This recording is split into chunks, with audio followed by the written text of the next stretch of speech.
presente. Que la gracia y la paz del Señor pueda sobreabundar de una manera especial en cada una de sus vidas. De la misma manera queremos bendecir a todos los que nos miran por medio de las redes sociales, aquellos que están desde la comodidad de su hogar observando la transmisión de este domingo y que quizás no pudieron estar acá presentes por alguna circunstancia adversa a lo que ellos habían planificado. Y aquellos que también están mirándonos desde otros países, sean bendecidos de una manera especial. Que la gracia del Señor pueda abundar y que la palabra pueda llegar a los corazones de una manera especial. Quiero de antemano, si algunos de los que hoy están presentes escuchan una palabra que es inapropiada para su oído, o que de repente a usted le parece una palabra grotesca, una palabra no común, una palabra que le cause ofensa a su pensamiento y corazón, de antemano quiero pedirle disculpas. Mi intención no es ofenderle emocionalmente ni sentimentalmente, sino intelectualmente, de que haya un cambio en el ámbito de nuestra mente para que se pueda producir los cambios genuinos dentro de nuestro entorno. Quiero hablar sobre la necedad y sobre los necios. Y no quiero con esto decir de que hoy estamos llenos de necedades y de necios, no. Porque sé que es una palabra que para muchos va a sonar muy grotesca o muy fuerte, hablar de necedad. Pero la Biblia lo narra tal cual como queremos nosotros expresarlo también. Habla sobre las condiciones de las personas que se aferran a situaciones imposibles o situaciones las cuales Dios no aprueba, y por no ser aprobadas por Dios, aterricamos en contra de Dios y nos convertimos en necios. Entonces, ¿qué significa la palabra necedad? Dice que es un dicho o actitud de una persona que insiste en sostener ideas equivocadas o que cae de nuevo en los mismos errores de antes, a pesar de que ya se le haya dicho que no se puede. Entonces, hablamos de idea principalmente, porque lo que más se podría acentuar en el corazón de un hombre o en el corazón de una persona son ideas, ideas sobre las cuales nosotros comenzamos a batallar y a luchar todas nuestras vidas. ¿Cuántos de los que hoy que estamos en este recinto, no nos llegamos a aferrar a la idea de que el trabajo que nosotros tenemos era el mejor trabajo? Y de repente nos aferramos tanto a ese trabajo que olvidamos el resto de las cosas que nos rodean. O también podríamos pensar en el tiempo de nuestra juventud, cuando nos aferramos al afecto, al cariño o al amor de una persona la cual no era recíproca con nosotros. Y muchas veces batallamos y lloramos y sufrimos por una persona que el día de hoy no figura en nuestras vidas, que si hubiéramos sabido en nuestro futuro, no nos hubiésemos aferrado a tal pensamiento o a tales ideas. A eso nosotros le denominamos o le llamamos necedad. Créame que hemos vivido experiencias con personas a las cuales pastoreamos, incluso con familiares, los cuales batallan con la necedad. Batallan porque se han aferrado a algo que no es genuino o que no es válido para el ambiente en el cual Dios nos ha llamado. Y yo sé que cada uno de los que hoy estamos acá, como lo he dicho en muchas ocasiones, todos los que estamos acá tenemos un propósito de parte de Dios. Dios ha planificado en nuestras vidas y ha establecido un propósito dentro de esa planificación para que podamos ser mejor personas, para que podamos tener mejores cosas, para que podamos ser algo particular en sus manos.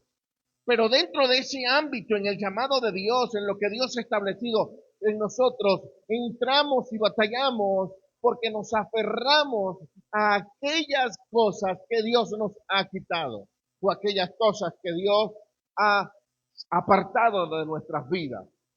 Particularmente podríamos hablar nosotros como pastores, en muchas ocasiones nos llegamos a aferrar a sentimientos y a emociones referentes a nuestro país. Sabemos que no es nada fácil para un inmigrante, para una persona que trae toda una cultura totalmente diferente al lugar donde llega, y no pensar en dejar o soltar cosas en las que nos hemos aferrado.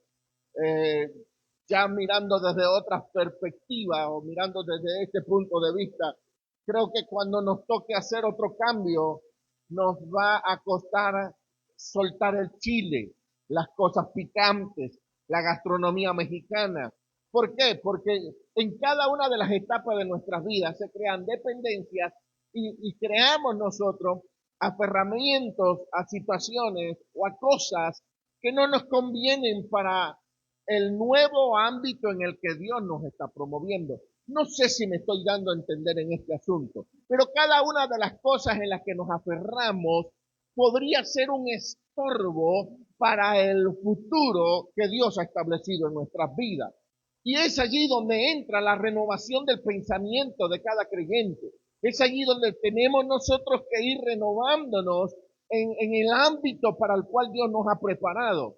Si un matrimonio, quiero darles una idea en este asunto, si un matrimonio en alguna ocasión fracasa y hubo un divorcio y hubo una situación que no se pudo sostener y cada quien salió por su lado, surge en la unión nuevamente de esas personas para con otras, surge a mí me trataban así, a mí me hacían esto, a mí me decían aquello, porque surge un apegamiento a las cosas del pasado y se desea que en las cosas del presente se viva de la misma manera, se viva la misma situación, cosa que no va a suceder porque cada individuo en lo particular somos diferentes los unos a los otros. Por lo tanto, nunca se van a repetir los mismos patrones cuando nosotros cambiamos de ambiente o cambiamos de circunstancias. Y eso pasa con la iglesia en términos general.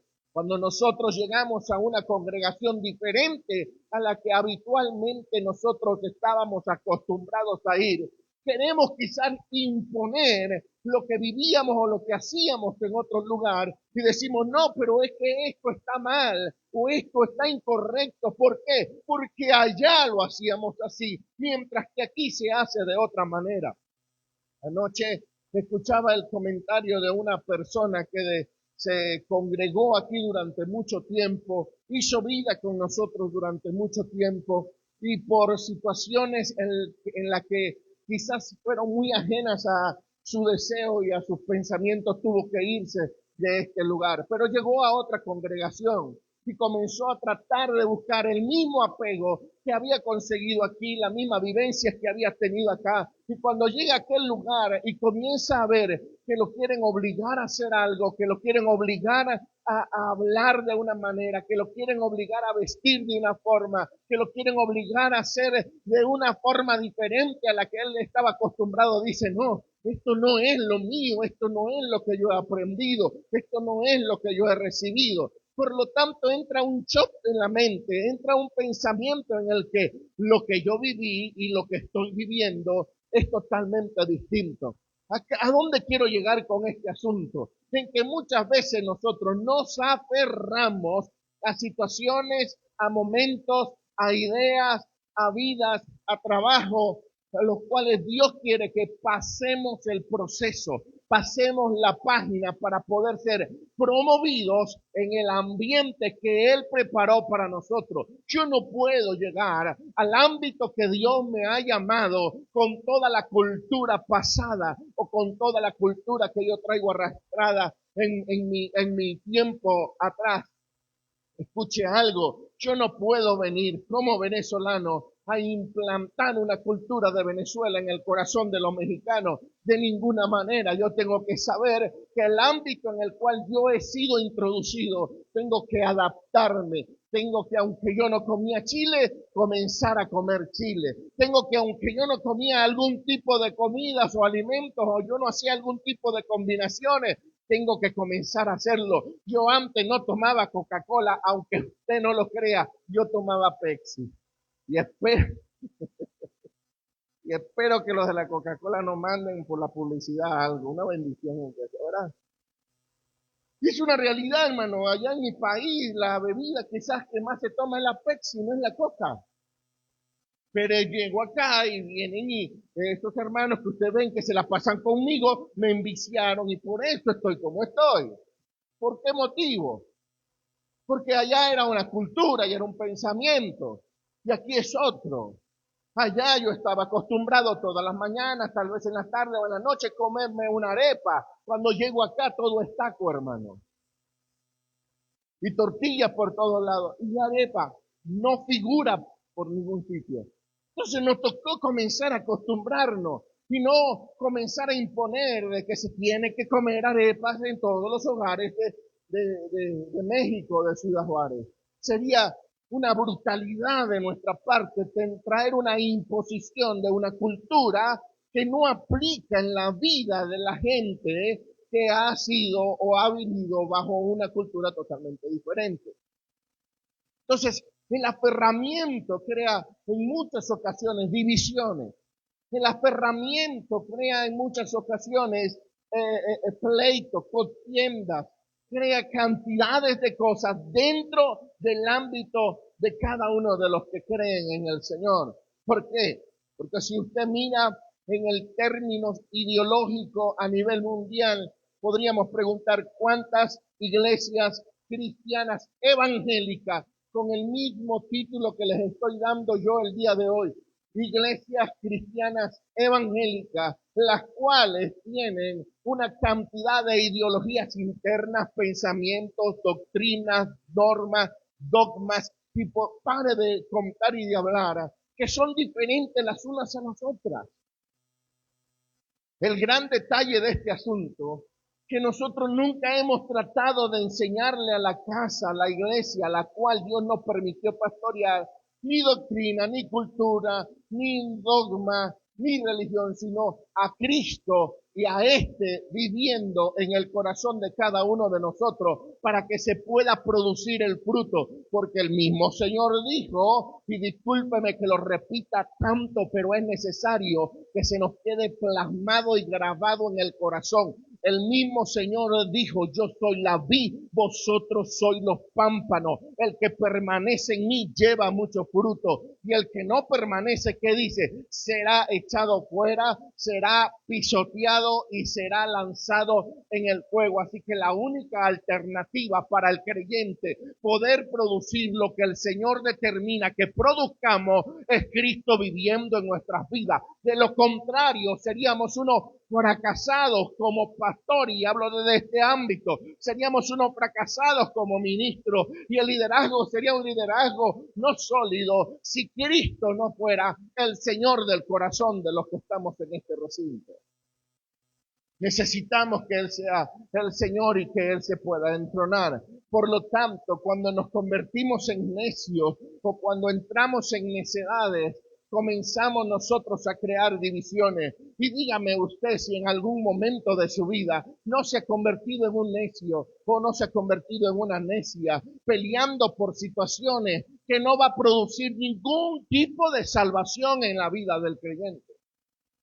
Simplemente porque hay hermanas que no se ponen los zapatos adecuados. O simplemente porque hay hermanas que se pintan el cabello. ¿Y por qué se pintan el cabello? Hay hermanas, se las van a llevar el diablo, aquellas que, mire, ya Karen dejó de pintarse el pelo, mi esposa ya, gracias a Dios, y a la Biblia, y a los santos salmos.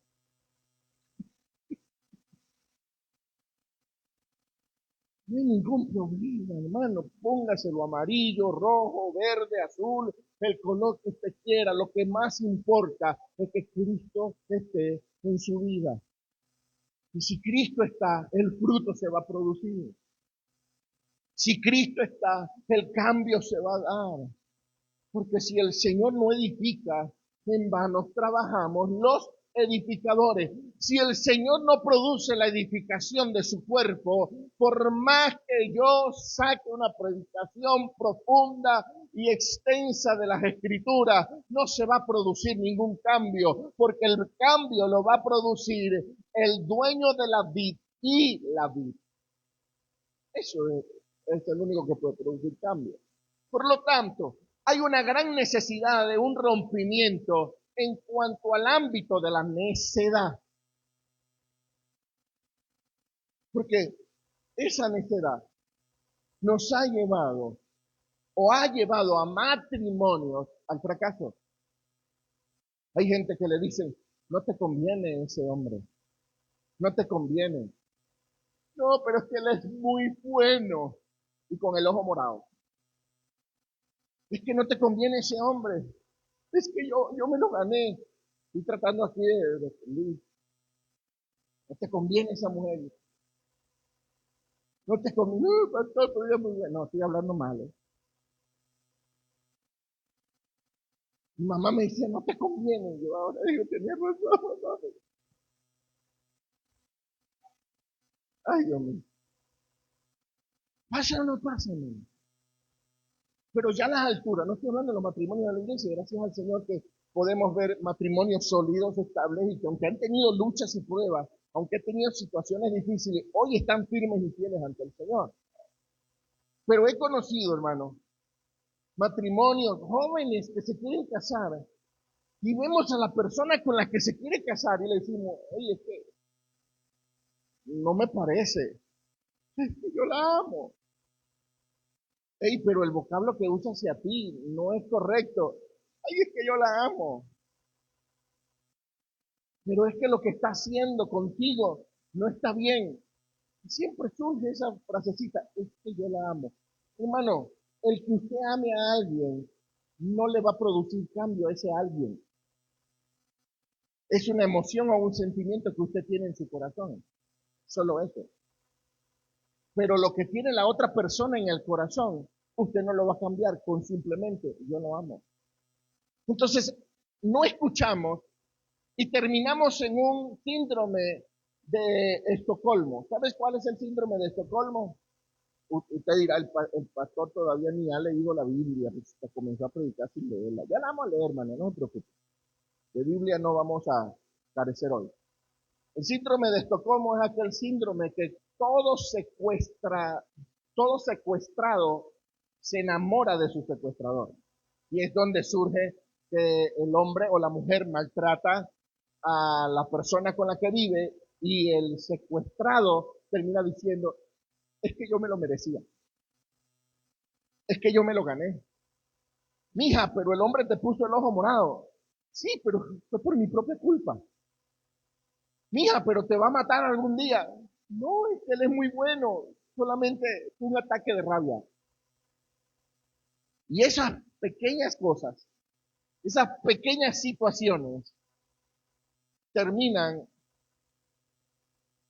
en muerte, en fracaso o en los buenos términos en un divorcio, simplemente porque desde un principio no se prestó atención a las cosas en las que nosotros nos aferramos. Jesús en una ocasión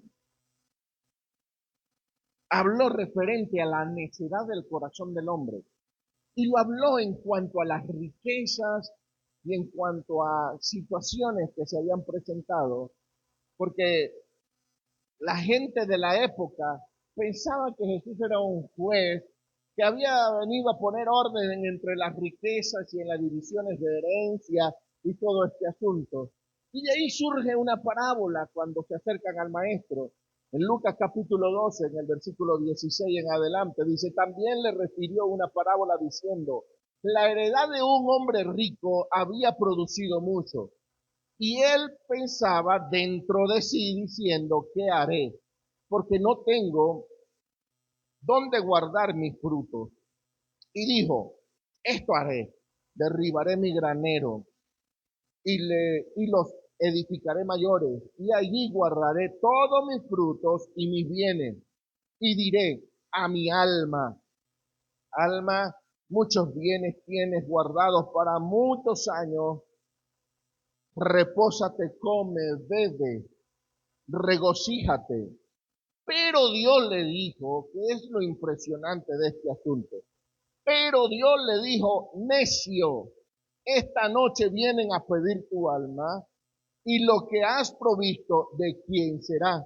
Así es el que hace para sí tesoro y no es rico para con Dios. Entonces, lo que me llama la atención es que Dios en un momento determinado interviene en el pensamiento de este hombre, porque este hombre tenía un diálogo en su corazón, este hombre tenía un diálogo interno, y el diálogo que él tenía era, he acumulado mucho, he podido hacer riqueza, he podido tener bienes en cantidades, pero ¿qué hago? No tengo dónde guardar mis bienes y mi riqueza. Y comenzó a hablar dentro de sí, ya sé que lo que voy a hacer, voy a derribar mi granero, voy a derribar mi casa, voy a derribar todo lo que tengo, voy a construir lo más grande para yo poder, dentro de la nueva edificación, guardar las cosas que tengo aquí. Y en ese diálogo interno, yo me imagino que él tal vez estaba sentado en su cama o sentado al frente de su casa mirando y observando todos los bienes y en su pensamiento le surge la voz diciéndole, necio, esta noche vienen a pedir tu alma y qué de lo que tú has provisto. Entonces, cuando el Señor le habla de su necedad, le está hablando del aferramiento a situaciones las cuales le hicieron perder mucho tiempo de su vida, mientras que estaba descuidando lo más importante de toda la vida del ser humano, que era su alma. Ahora, hay cosas importantes en nuestras vidas, hermanos, por supuesto. No estoy diciendo, escúchelo, ni tampoco el Señor lo dijo acá dentro de las Escrituras. El Señor no estaba refiriéndose que hacer riquezas era malo, de ninguna manera. El Señor no se estaba refiriendo que hacer tesoro era malo. No, tener posesiones es malo. No, tener bienes económicos o financieros es malo. No, el Señor no estaba hablando de eso como algo malo. Lo que estaba hablando el Señor en cuanto a lo que era algo malo era el enfoque que él tenía en cuanto a la riqueza. Él estaba siendo afanoso por algo que no le iba a ser productivo en su vida espiritual. Y es allí donde nosotros tenemos que tomar conciencia. ¿Qué es lo que yo estoy haciendo que me está evitando que mi vida espiritual realmente crezca o surja? Y muchas veces podría ser el trabajo, podría ser una novia, podría ser la escuela, podría ser cualquier cosa que me roba mi tiempo para con Dios. Y no estoy hablando de venir a la iglesia, estoy hablando de aquel tiempo que yo tengo de intimidad para con Él. No es venir, voy a ir a una reunión. No, pero llegó unos familiares y no los puedo atender porque tengo que ir a la reunión del servicio del domingo. No, usted se puede quedar con sus familiares. No está malo que usted se quede con sus familiares, pero su tiempo con Dios. Mire, aquí yo no estoy para juzgar la posición que cada uno tenga dentro de su familia. Pero si yo el día de hoy, yo quiero que usted lo responda en su pensamiento, si yo el día de hoy le pregunto a las 10 de la noche, cuando suena la alarma, usted se pone a orar, o a las 9 de la noche, o a las 3 de la mañana cuando se levanta, usted ora, usted tiene un tiempo con Dios, usted aparta un momento de su vida para hablar con Él, para dedicarle a la Biblia, a la lectura. ¿Cuánto tiempo de todo el día usted apartó un momento para leer, para investigar, para documentarse, para orar, para pedirle al Señor? ¿Sabes qué? Tal vez el afán de la mañana, la ansiedad del mediodía, los trajines de la tarde y todas las situaciones que se han venido presentando con toda la familia hace que usted se olvide de que tiene un Dios en los cielos, lo cual le regaló ese día para que usted lo viviera y fue incapaz de agradecerle a ese mismo Dios en la noche antes de acostarse. No sé si me estoy dando a entender con lo que es la necedad. La necedad termina a nosotros llevándonos fuera del ambiente de Dios. Porque cuando este hombre, Dios le dice necio, no le estaba diciendo necio por los bienes que había hecho, le estaba diciendo necio porque habían estorbos en su vida que nunca le permitieron edificar algo para su alma. Nunca le permitieron edificar algo para su bienestar espiritual. Entonces el Señor concluye aquella historia diciéndole, así es el que hace para sí tesoro y no es rico para con Dios. Si hay algo, hermano, y discúlpeme que sea un poco crudo en este momento, si hay algo de lo que todos acá tenemos seguro en nuestra vida, es la muerte. Ninguno nos vamos a escapar, hermano. Ninguno. Aunque nos aferremos a vivir, hagamos ejercicio, comamos bien, no tomemos más nunca Coca-Cola, no coma tacos de tripita, y no haga quizás una gran cantidad de cosas, tarde que temprano nos vamos a morir. Tal vez usted alarga sus días por un año o por meses, tal vez. Nos vamos a morir. Esto es algo indiscutible. Entonces hay una aseguranza más allá de esta vida. El Señor lo dice. Así son los que son ricos para consigo mismo y no son ricos para con Dios.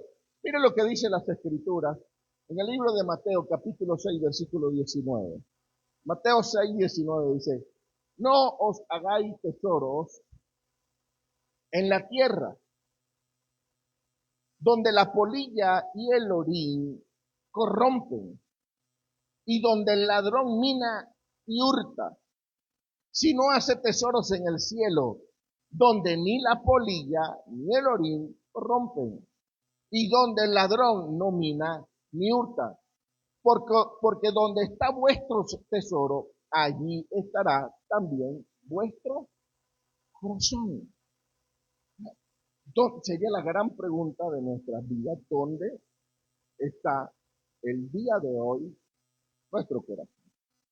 ¿Dónde está?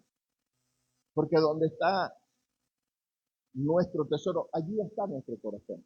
Y yo sé que muchos están claros, y muchas personas tienen claridad mental en cuanto a sus deseos para con Dios, sus deseos para con el Señor. ¿Qué es lo que ellos quieren en Dios? Y por eso hoy se esforzaron y vinieron en esta mañana, por eso buscaron un lugar donde congregarse, por eso asistieron a un sitio donde escuchar una palabra, porque sabemos que sin Dios nada somos. Pero a veces también el afán, la ansiedad, las situaciones de trabajo, las situaciones de familia, las situaciones de nuestro contorno, las situaciones ideológicas que tenemos en nuestros pensamientos, comienzan a debatir entre dónde está nuestra prioridad. Y la pastora decía algo muy bueno la semana pasada, porque a veces faltamos a la iglesia y no está mal. Y discúlpeme que use la palabra iglesia para este recinto, ya que esto no es iglesia, iglesia somos nosotros. Faltamos a este lugar o faltamos a este auditorio para reunirnos y congregarnos por cualquier otra circunstancia y no está mal que se falte.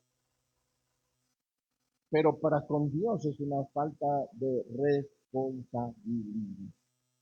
Porque usted tiene una responsabilidad con Dios en poder alimentarse. Y hay casas como la nuestra, casas Servi, que solo tenemos un día a la semana y solamente es media hora de predicación, aunque el pastor se pase unos 10 minutos más. Para ser improntados y poder ser alimentados para que el resto de mi semana puedan ser fructíferos. Y en ocasiones, no nos importa. ¿Por qué? Porque ¿cuáles son nuestras prioridades? ¿Cuáles son? O en qué yo me estoy aferrando y me estoy convirtiendo en un necio. ¿A qué yo me estoy aferrando? Miren algo. Si te botan del trabajo, quiebra la empresa va a seguir laborando contigo sin ti. Si dejas de ir un día a la universidad, te botan y te expulsan de la universidad, ya no te dan más entrada, la universidad va a seguir. Es más, si te cambias de universidad, ni te van a extrañar. No van a decir, ay, este buen alumno era de esta universidad y se la llevó a otra. No, a ellos no les va a importar, su vida va a continuar, ellos van a seguir recibiendo salarios de otros. El mundo sigue el día que tú mueras. El mundo sigue, ¿sí o no? Y hay algo que es el centro de lo que yo quiero dejar en esta hora. Hay algo que nunca, hermanos, que nunca va a dejar de ser, y es lo que tú has dejado en el corazón de otras personas, lo que tú has podido sembrar, y le llamamos a eso legado. Eso, muchos de los que estamos acá le podríamos decir, ah, es un legado. ¿Y qué legado estás tú dejando? El día de mañana tus hijos te van a recordar como un hombre que sí, que aportó siempre las cosas que necesitaban en la casa, pero no te van a recordar como el papá que los llevó a la alberca, como el papá que los llevó a pasear, como el papá que les hizo cariños en un río, como el papá que los llevó a la playa, como el papá que los llevó a salir. ¿Por qué? Porque hubo un afán en solamente una cosa que no te iba a brindar lo que realmente podrías tú hacer en el corazón de un adolescente. ¿Cuál es el afán de un pastor en dar una palabra en la vida de creyentes? El afán está basado en dejar un legado. O sea, no pasamos a predicar un mensaje simplemente por predicarlo, sino para que quede un legado en el corazón de la gente. ¿Cuál es el afán de un padre por enseñar a un hijo? Es dejar un legado. No dejar algo por dejarlo, no pasar por esta tierra, por este mundo, por pasar, no. Es dejar un legado. Que el día de mañana tú partas de esta tierra y lo que hayas dejado, no economía, no dinero, no finanzas, lo que hayas dejado sembrado en el corazón de la gente puedan decir, lo extrañamos. Extrañamos porque esa era la persona que más nos hizo conocer a México, o nos hizo conocer la felicidad, nos hizo conocer a Cristo, nos hizo conocer eh, la vida realmente. A veces nos perdemos, y se lo voy a decir porque conozco gente que por el afán de supuestamente irse a hacerse ricos a los Estados Unidos, dejaron sus familiares en Venezuela, y muchas personas, podríamos hablar también de México, muchas personas se quedaron aquí en México, sus papás, sus mamás, todos están allá. Ahora, ¿dónde está lo más hermoso de el asunto de poder quedarnos al lado de nuestros seres queridos? O al lado donde tenemos la mayor cantidad de nuestros seres queridos, porque casi nunca, o nunca va a ser posible tenerlos a todos juntos en un solo lugar. Siempre va a haber afanes y ansiedades. Pero lo más bello de este asunto es que se pudo sembrar en cada uno de ellos amor, cariño, afecto, aunque no le dio dinero, aunque no le dio bienes económicos, aunque no le dio finanzas, pero le dio tiempo, le dio recuerdos, le dio oportunidades. Creo que eso ha sido uno de los fundamentos principales de nuestro matrimonio, de nuestra vida. Si nos toca viajar sin dinero, viajamos sin dinero, hermano. Porque una de las cosas que nos va a quedar siempre en el recuerdo fue lo que disfrutamos, aunque no teníamos nada, pero ya nos fuimos. Llegamos a México, realmente llegamos a México sin nada, sin absolutamente nada, tratando de generar algo de ingreso para pagar una renta y comenzar a trabajar. Y hoy, como familia, tenemos muchas cosas, y escúchelo, no quiero que se vaya con eso en el pensamiento, porque sé que mucha gente dice, ah, es que son pastores y viven de los diezmos. No, ojalá pudiera yo vivir de los diezmos. Ojalá. No, no, si pastor vende trapeadores, ¿se entiende? La pastora trabaja en farmacia de genéricos y similares, cobrando 150 pesos por una consulta. Y cuando le va bien en la clínica puede cobrar poquito más. Pero no es un salario fijo, es lo que puede entrar a la semana. Y nos hemos dado cuenta que lo único que ha podido sustentarnos ha sido su gracia. Y bajo su gracia Hemos conocido muchos lugares de México: Monterrey, Ciudad de México, León, Guanajuato, Mérida, Yucatán, Los Cenotes. Hemos podido ir a muchos lugares sin dinero, hermano. ¿Sabes por qué? Porque hemos sabido que el principal proveedor de todo este asunto es el Señor, y que la mayor siembra que yo puedo hacer en mi hijo es conocimiento y no dinero. Es que él conozca, es que él viva. Iglesia, no te afanes, no te aferres a cosas que son perecederas y vas a hacer tesoro. Haz tesoro allá en el reino de los cielos. Y a veces sí, yo sé que es terrible hablar de economía porque mucha gente malinterpreta todo este asunto. Sí es bueno, hermano, hacer dinero en la tierra, pero lo que va a perdurar para siempre son la gente que está ahí a nuestro alrededor con un recuerdo. Y triste y lamentable, mucha gente hoy en día ni son recordadas, ni son recordadas. Todo, quiero despedirme de los que nos miran por las redes sociales, ya nos pasamos un poco de la transmisión. Voy a seguir 5 minutos nada más acá interno para que oremos, ¿sí? Bendiciones, gracias y paz a los que nos miran. Miren algo, hermano.